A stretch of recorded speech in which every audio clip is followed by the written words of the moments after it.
প্রিয় বন্ধুরা, আজকে মা মটরশুঁটির ধোকা বানাবে, সেই রেসিপিটাই তোমাদের সঙ্গে মা শেয়ার করছে। সেই জন্য মটরশুঁটিগুলোকে আগে থাকতেই ভাপিয়ে রেখেছে আর ছোলার ডালটাকে ভিজিয়ে রেখে দিয়েছিল। আর আদা লঙ্কা, এই ছোলার ডাল মটরশুঁটি আদা লঙ্কা একসঙ্গে মিক্সিতে পেস্ট করে নিয়েছে।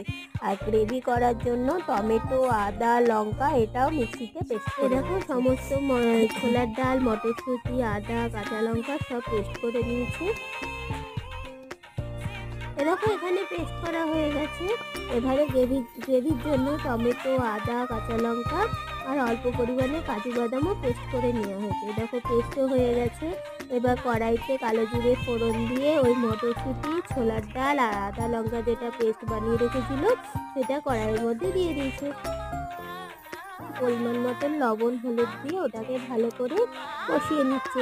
তারপরে গরম ভাজা মশলাও দিয়ে দিয়েছে, এর মধ্যে অল্প পরিমাণে চিনি আর হিঙের জল দিয়েছে। দিয়ে এটা ধোকাটা তৈরি করে নিয়েছে। এবারে একটা থালার মধ্যে বাটার মাখিয়ে তার মধ্যে ওই ধোকাটাকে দিয়ে দিচ্ছে। এবারে সুন্দর করে সব দিকটাকে সমান করে দিয়ে রেখে দিচ্ছে।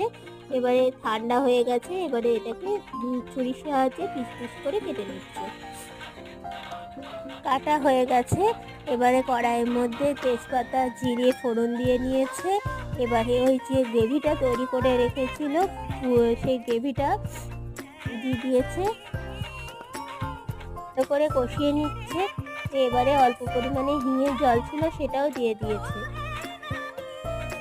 এবারে পরিমাণ মতো নুন হলুদ দিয়ে দিচ্ছে আর অল্প পরিমাণে কাশ্মীরি লঙ্কার গুঁড়ো দিয়ে দিয়েছে। এবার সমস্ত কিছু নিয়ে কষিয়ে নিচ্ছে। তারপরে অল্প পরিমাণে বাটার দিয়ে দিয়েছে।